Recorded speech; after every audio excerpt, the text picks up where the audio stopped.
কাশি থেকে মুঘলসরাই এলাম একেবারে নিঃসম্বল অবস্থায়। এই 6 মাস আগে আমি মুঙ্গেরের পিসিমার বাড়ি থেকে কাশি আসি এমনি নিঃসম্বলে। মুঙ্গেরের পিসিমার বাড়িও এসেছিলাম নিঃসম্বলে নিজের দেশের যশোর জেলার এক অজ পাড়াগাঁ থেকে। উদ্দেশ্য চাকরি খোঁজা। মুঙ্গেরের পিসিমশায় ও পিস্তুত ভাইরা আশা দিয়েছিল চাকরি জুটিয়ে দেবে। তারা তা পারেনি কিংবা করেনি।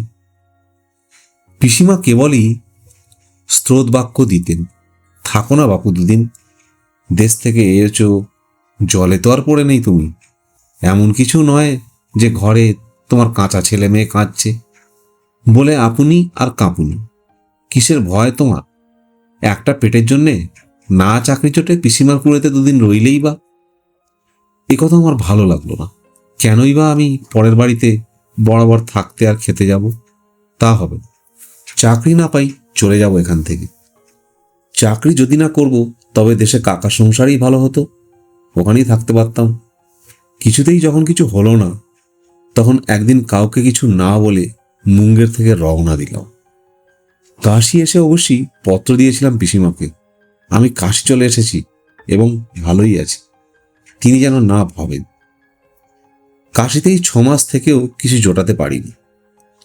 ছত্রে ছত্রে খেয়ে বেরিয়েছি, যাত্রীদের মুটেগিরি করেছি, কখনো বা হোটেলের বাসন মাজার কাজ করেছি, কিন্তু স্থায়ী চাকরি কিছুই জোটাতে পারিনি। এখন এমন দশায় এসে পড়েছি যে আর কাশি থেকে লাভ নেই, খেতে পাবো না। আজ সকালেই কাশি থেকে হেঁটে এসেছি মুঘলসরাই, বাংলাদেশেই ফিরব। সকালে এক মুঠো ছাতুর দলা খেয়ে পেট ভরে জল খেয়েছিলাম। সন্ধ্যের সময় ডাউন পার্সেল এক্সপ্রেসে উঠব ঠিক করে বসে আছি। অনেকে বললে ও ট্রেনে নাকি ভিড় কম হয়। আগে 4-5খানা ট্রেনের ভিড়ের জন্য উঠতে পারিনি। ভুল করে একখানা মিলিটারি স্পেশাল উঠে বসেছিলাম, হাত ধরে জোর করে নামিয়ে দিয়েছি। তখন বেলা 2:30। বেজায় খিদে পেয়েছে।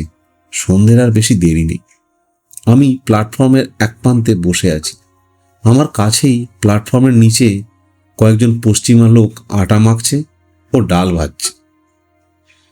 ওদের মধ্যে একজন আধুলো লোক, রোগা কালো, মাথায় একটা ময়লা ন্যাকড়ার পাগড়ি জড়ানো, হিন্দিতে আমায় জিজ্ঞেস করলে, কাহা যায়েঙ্গে? আমি বললাম, বাংলাদেশে। মাকান? ওই বাংলাদেশে। কাহা আয়ে থে? আমি সংক্ষেপে ওদের কাছে আমার কাহিনী সব খুলে বললাম। ওদের মধ্যে আর একজন ছোকরা মতো লোক বললে, কিছু খাওনি সারাদিন? আমি বললাম, ছাতু খেয়েছি ওবার। এবেলা কি খাবে? হাতে পয়সা কিছু আছে? না। ওদের মধ্যে কি কথার বিনিময় হলো, একজন দল ছেড়ে উঠে কোথায় গেল। মিনিট 15 পর ফিরে এসে বললে, বন্ধ হো গইল বা। ওরা সকলে মিলে আমার মুখের দিকে চাইল। কি বন্ধ হয়ে গেল, কি ব্যাপার ওদের জিজ্ঞেস করল। যে লোকটি উঠে গিয়েছিল সে বললে, এখানে ছত্র আছে, মুসাফিরদের জন্য আতসের আটা, আতপোয়া ডাল সেখান থেকে দেয়, তোমার জন্য আনতে গিয়েছিলাম, তা বন্ধ হয়ে গিয়েছে। সেই পাকড়ি বাঁধা লোকটি বললে, গিয়েছে গিয়েছে, তুমি আমাদের এখান থেকে খেও। আমি বললাম, না না, তা হয় না, তোমরা খাও, তোমাদের খাবারে আমি ভাগ বসাবো কেন? ওরা সকলে একযোগে আপত্তি করল। রামজি কি লীলা, তিনি আমাকে ওদের সঙ্গে পরিচিত করিয়েছেন। তারা যদি না দিয়ে খায় তবে ধম্ম থাকবে কোথায়? আমার আপত্তির পিছনেও যে খুব জোর ছিল তা নয়। ওরা হাতে চাপড়ে মোটা মোটা চাপাটি তৈরি করলে এবং একটা মাটির ভাঁড়ে কাঠকয়লার ঢিমে আছে অড়হরের ডাল চাপিয়ে দিল। আধ ঘন্টা পরে রান্না নামিয়ে আমায় 2খানা চাপাটি এবং সেই চাপাটির ওপরই খানিকটা অড়হরের ডাল ঢেলে দিয়ে বলল, খা লিজিয়ে। ওদের মধ্যে একজন বললেও, ঝুটা মাত কিজিয়ে, ঠেরিয়ে থোড়া, এক গো নিমকি লিজিয়ে। নিমকি অর্থাৎ একখণ্ড লেবুর আচার আমার চাপাটির এক কোণে ফেলে দিল ওপর থেকে, পাঁচে এটো করে থাকি এই ভা। সবাই একসঙ্গে ভোজন আরম্ভ করা গেল। ওদের ভদ্রতায় মুগ্ধ হলাম। কোথাকার কে তার ঠিক নেই, জাত নয় জাতি নয়। আমার জন্যে কি এত মাথা ব্যথা? মানুষের মধ্যেই বোধহয় দেবতা বাস করেন। আমি সেদিন বুঝলাম। এর আগে কাশিতে নিঃসম্বল অবস্থায় কয়েকবার বুঝেছিলাম। খাওয়া দাওয়া হয়ে গেলে ওদের মধ্যে একজন বললে, বাবুজি আপ জায়গা হাম লোগোं के साथ। কোথায় যাব? জিলা জিলা চম্পারন, থানা রামনগর, গাঁও মনিয়ারি। সেখানে গিয়ে কি করব? তোমাকে আমরা থাকতে দেব, খেতে দেব, তুমি বাঙালি বাবু আমাদের ছেলে মেয়েদের ইংরেজি পড়াবে। বেশ, যাব। মনে ভাবলাম আমার আবার কি, যেখানে ভাত জোটে সেখানেই আমার ঘর বাড়ি। ওদের গাড়ি এলো, আবার কাশির দিকে যেতে হলো। কাশি থেকে গোরখপুর, সেখান থেকে খেয়ার গন্ডক নদী পার হয়ে ওটি রেলওয়ে গাড়িতে উঠে পরদিন রাত 9টায় নামলাম নারকাটিয়াগঞ্জ। সেখান থেকে আবার ব্রাঞ্চ লাইন গেল রামনগর। রামনগর থেকে হাঁটা পথে ওদের গ্রাম মানিয়ারি প্রায় 12 মাইলের মধ্যে। মাঝখানে সেচ বিভাগের খাল পার হতে হয় 2 বার। দিন 3 লাগলো সব শুদ্ধ, কিন্তু এখানে এসে বেশ লাগলো। বড় সুন্দর জায়গা। আমি যখন ওদের গ্রামে পৌঁছেছি তখন বেলা 3টে। দূরে একটা সাদা মতো জিনিস পাহাড়ের মাথায় দেখা যাচ্ছিল অনেকক্ষণ থেকে। আমি মানিয়ারি ক্যানেল পার হওয়ার সময় থেকে পর্যন্ত দেখে আসছি। বললাম, ওটা কি? ওরা বললে, বরফ। ও হিমালয় গিরি না হ্যায়, হিমালয় মে जो बर्फ गिरता है। ওই বরফাবৃত হিমালয়ের দৃশ্য কখনো দেখিনি আমি। অমন দেখায় নাকি? কি অদ্ভুত, কি সুন্দর। এদেশে আমি না খেয়েও পড়ে থাকব। দিন 2 কাটল।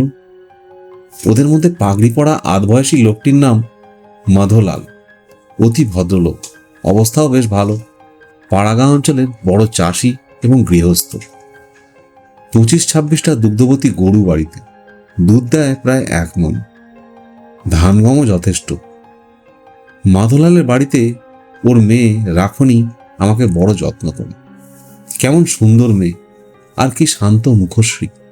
এদেশে সকলের মুখেই সারল্য ও নিষ্কলুষতার ছাপ। স্থানটি সভ্য জগৎ থেকে অনেক দূরে, হিমালয়ের পদপ্রান্তে, অরণ্যভূমির প্রান্ত দেশে। মাছ মাংস ডিম খুব মেলে। তবে এখানে মাছ মাংস সাধারণত লোকে খায় না। দুধ ঘি প্রচুর। আগের চেয়ে এখানে আকড়া হলেও অন্য দেশের তুলনায় যথেষ্ট সস্তা। এখানে এসে যেন একটা অদ্ভুত মায়ারাজ্যে এসেছি বলে মনে হলো। যেমন সকালের রোদে, তেমনি বিকালে রাঙা সূর্যলোকের দূরের তুষাবৃত হিমালয় কি অদ্ভুত দেখায়। আমি গণ্ডগ্রাম থেকে বেরিয়ে বেড়াতে বেড়াতে বনের ধারে, পাহাড়ি নদী কুসুমাইয়ের ধারে শিলাখণ্ডে বসে থাকি। নদীটার ভালো নাম কি কুসুমবতী? এ যদি হয় তবে ওর নাম সার্থক বটে। কত কি পুষ্পিত বনলতা ও গাছ থেকে ঝুঁকে পড়েছে কাঁচ স্বচ্ছ জলের উপর। যেখানে সেখানে শিলাখণ্ড ছড়ানো। যেখানে খুশি বসে থাকুক। খুব বড় শিলাখণ্ড আছে যার উপরে 8-10 জন লোক স্বচ্ছন্দে বসে থাকতে পারে। ঘন জঙ্গল ও দূরের তুষার আবৃত শৈলশৃঙ্গের দিকে চেয়ে কত কি ভাবতাম নির্জনে। খেতে পেতাম না কাশিতে। তার আগেও কাকার সংসারে কি হেনস্থা, কি লাঞ্ছনা না গিয়েছে। হাতে পয়সা না থাকলে সবাই নিচু চোখে দেখে। এখানে এসে আনন্দ পেয়েছি, শান্তি পেয়েছি। মাধোলাল আমায় ছেলের মতো যত্ন করে। আমি ওকে কাকা বলে ডাকি। ও কাকা আর আপন কাকায় কি তফাৎ তাই ভাবি। 2-4টে ছেলে মেয়েকে ইংরেজি পড়ায়। সারা গ্রামে মুন্সি চমনলাল আর আমি, এই 2টি মহাজ্ঞানী পণ্ডিত ব্যক্তি বিদ্যমান। বাকি যারা, তারা কায় ক্লাসে নাম সই করতে পারে। রাখনি সন্ধ্যায় বলে, বাঙালি বাবু আমি আজ তোমার জন্যে ভাওড়া পাকাবো, খাবে তো? সে কি, ভাওড়ার নাম শোনোনি? রাখনি খুব অবাক হয়ে যায়। এ আবার কোন দেশের লোক যে ভাওড়ার নাম শোনেনি? সে হাত নেড়ে দেখিয়ে বলল, একটার হয়, এমনি গোল গোল, ঘুঁটের আগুনে পোড়াতে হয়, ঘি জবজবে আলুর চোখা দিয়ে খেতে হয়। আলু ভাতে দিয়ে ভালো লাগে খুব, খেয়ে দেখো। আর বাঙালি বাবু কি, তুমি বাপজিকে বলো তোমার কাছে আমি ইংরেজি পড়ব, আজই বল। তারপর রাখনি আমার সঙ্গে বসে গল্প করেন। বাঙালি বাবু এখানে থাকো, কোথাও যেতে দেব না। মাঠা খাওয়াবো, ছাতুর লাড্ডু খাওয়াবো, মালাই মিঠা খাওয়াবো। তা না হয় খেলাম, কিন্তু মাছ না খেলে বাঙালির শরীর টিকবে কতদিন? এখনই খিলখিল করে হেসে ওঠে। ঝকঝক করে ওর মুক্তোর মতো দাঁতগুলি। 14-15 বছরের সুশ্রী মেয়ের মুখের প্রাণ খোলা হাসি। বলে, মাছলি কত আছে কাসাম সাইয়ে? কটন ভান্ডারি নাহরে মাছ ধরতে পারবে? সে তো গভর্নমেন্টের খাল, সেখানে ওদের লোক বসে আছে, মাছ ধরতে দেবে কেন? আমি ধরবো, তোমাকেও ধরে দেব। মেয়ে মানুষকে নহরের চৌকিদার কিচ্ছু বলবেন। এবার আমি হেসে ফেলি। বললাম, গভর্নমেন্ট চৌকিদারের মেয়ে পুরুষ বাঁচবে না।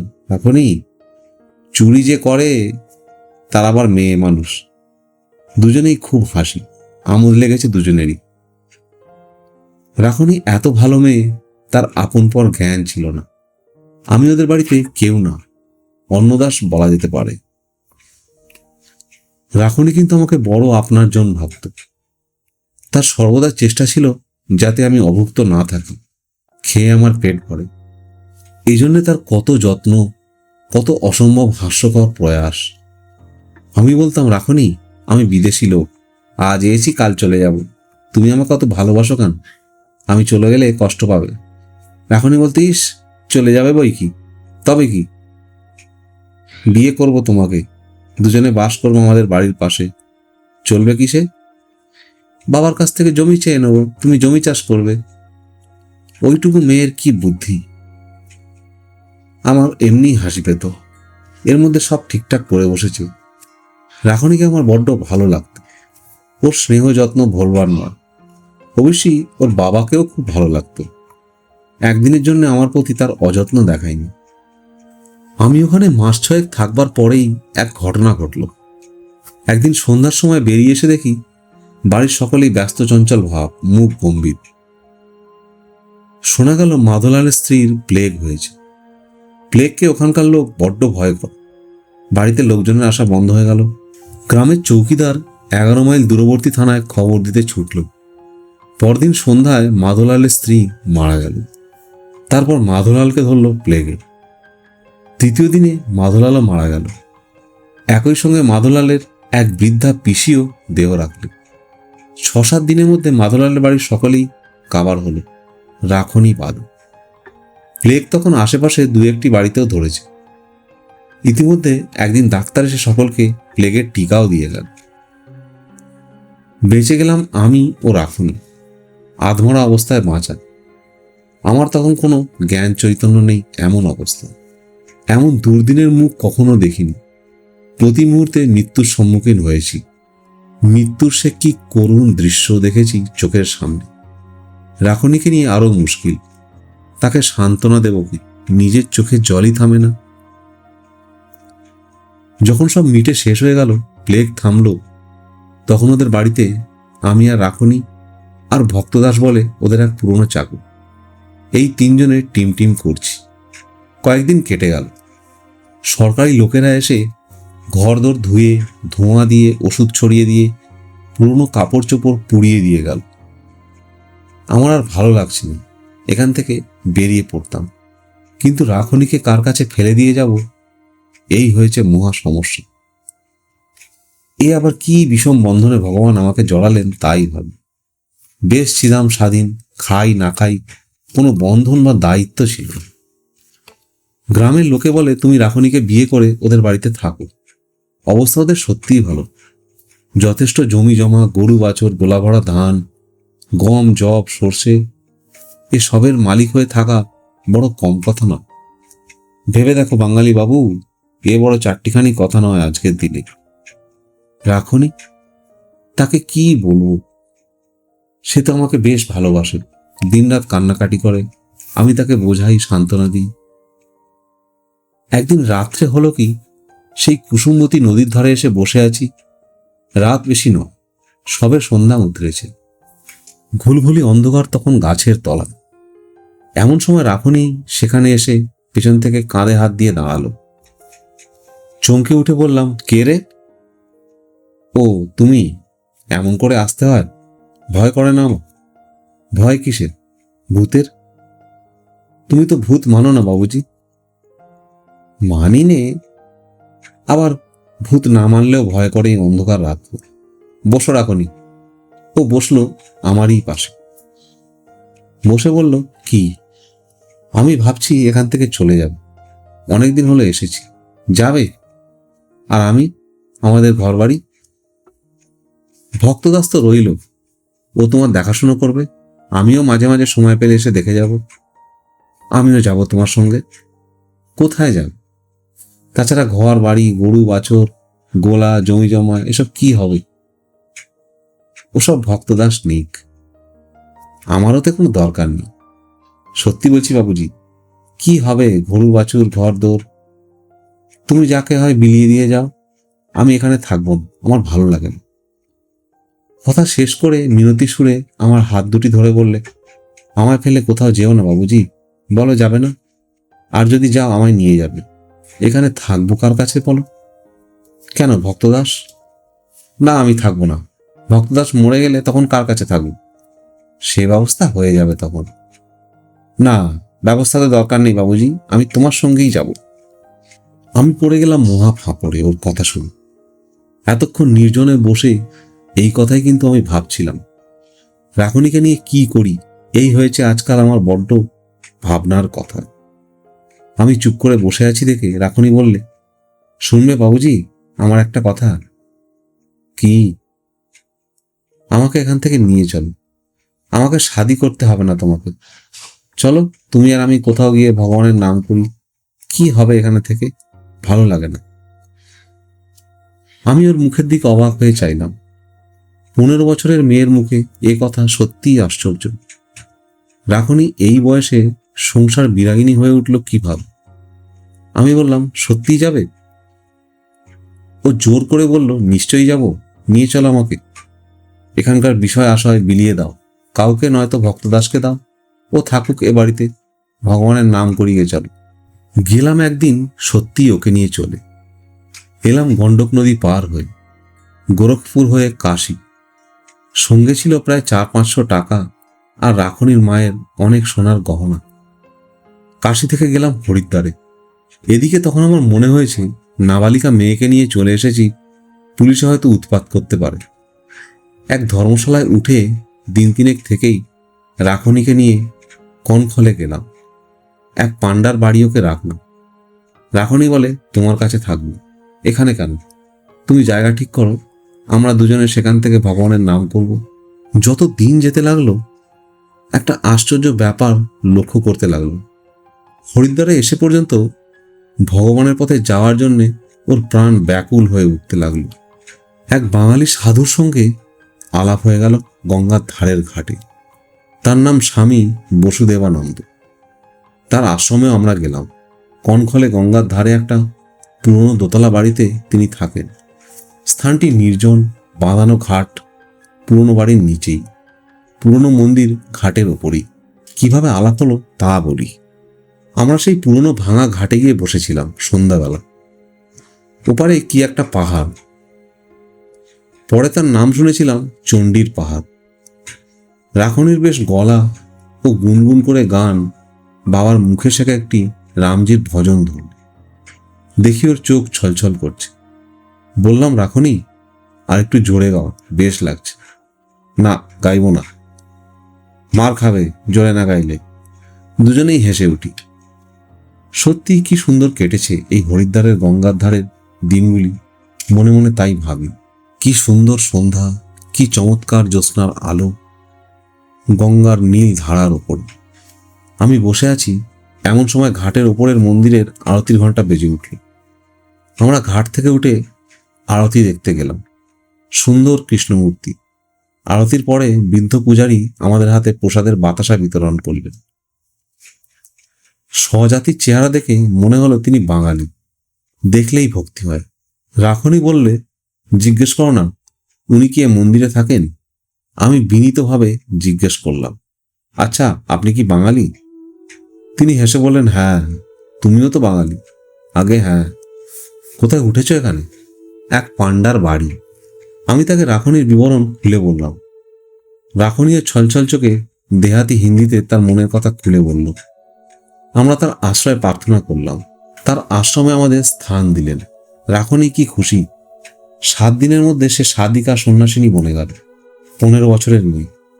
কি তার ভজন গানে নিষ্ঠা! মন্দির মার্জনা করতে লাগলো যেন প্রাণ দিয়ে ঢেলে। বিগ্রহের পূজার সমস্ত আয়োজন, ফুল তোলা, পুজোর বাসন ধোয়া মাজা, ধূপ ধুনো দেওয়া, সবই ও করে একাগ্র মনে আর ভক্তির সাথে। এখানে এসে ও ভাবতে লাগলো যেন নিজের স্থানটিতে এসে পৌঁছেছে এতদিনে। বসুদেবানন্দ সন্ধেবেলা ওর মুখে হিন্দি ভজন শুনে বড় খুশি হতো। একটি না দুটি মাত্র ভজন সে জানে, তার বাবার মুখে শোনা। তার মধ্যে একটা হলো তুলসীদাসের। বসুদেবানন্দ ওর পিঠ শ্মশানে চাপড়ে বলতেন, পাগলি, আর জন্মে তুই ব্রজের গোপী ছিলি। এ বয়সে এত কৃষ্ণভক্তি এলো কোথা থেকে তাই ভাবি। তার ফুলের মতো পবিত্র বালিকা মনটি সর্বদা উন্মুখ হয়ে থাকে এতটুকু ভক্তির আলো পাওয়ার জন্য। মন্দিরের বিগ্রহের অমন পান ঢালা সেবা দেখে স্বামীজি নিজেই মুগ্ধ হয়ে গেলেন। রাখনির চেহারা দিনে দিনে বদলাচ্ছে। সে যেন ওই মন্দিরের চিহ্নিত দেবদাসী কতকাল থেকে। রাখনি আর আমার সঙ্গে কথা বলে না। দিন দিন সে মন্দিরের কাজে নিজেকে বিলিয়ে দিয়েছে।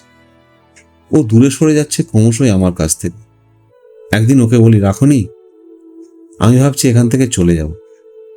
ভেবেছিলাম ও বোধহয় বলবে আমাকেও নিয়ে চলো, কিন্তু ও নির্বিকার ভাবে বললে, কবে? 2-1 দিনের মধ্যেই। আবার কবে আসবে দেখি। এতে ও কিছু বলল না। রাখনির মন অন্যদিকে চলে গিয়েছে। আমায় আরও চায় না। বড় দুঃখ হলো মনে পড়ল কুসুমবতীর তীরে সেই সন্ধ্যার কথা। কি মধুর হয়েই আছে দিনগুলির স্মৃতি আমার মনের কোণে। কত দূরে চলে গিয়েছে সেসব দিন। আর কোনোদিন ফিরবে না। বেশ বুঝতে পারি আর ফিরবে না। একসময় আমি ভাবি, ভুল আমিই করেছি। রাখনিকে বিয়ে করে ওদের গ্রামেই বাস করতে পারতাম। সকলেই বলেছিল, রাখনিও বলেছিল, কারো কথা শুনিনি। একদিন কাউকে কিছু না বলে কনকহল থেকে রওনা হলো। 7-8 মাস হয়ে গেল, আর যাইনি, চিঠিপত্রও দিইনি, যাবও না। আশা করি রাখনি সুখী হয়েছে। তবু ভুলতে পারিনি কুসুমাইয়ের ধারের সেই অপূর্ব সন্ধ্যাগুলি। রাখনি আমার হাত ধরে বলেছিল, কোথায় চলে যাবে বাবুজি? যাও তো, আমায় নিয়ে যেও।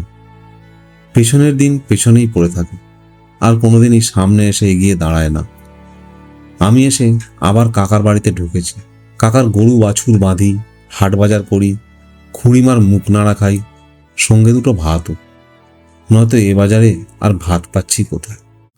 আশা করি আজকের গল্প খুব ভালো লেগেছে। গল্প ভালো লাগলে লাইক, শেয়ার, সাবস্ক্রাইব করতে ভুলবেন না। আর যদি আরও গল্প শুনতে চান তাহলে চ্যানেলের প্লেলিস্ট ভিজিট করতে পারেন। এরকম অনেক গল্প সেখানে পাবেন।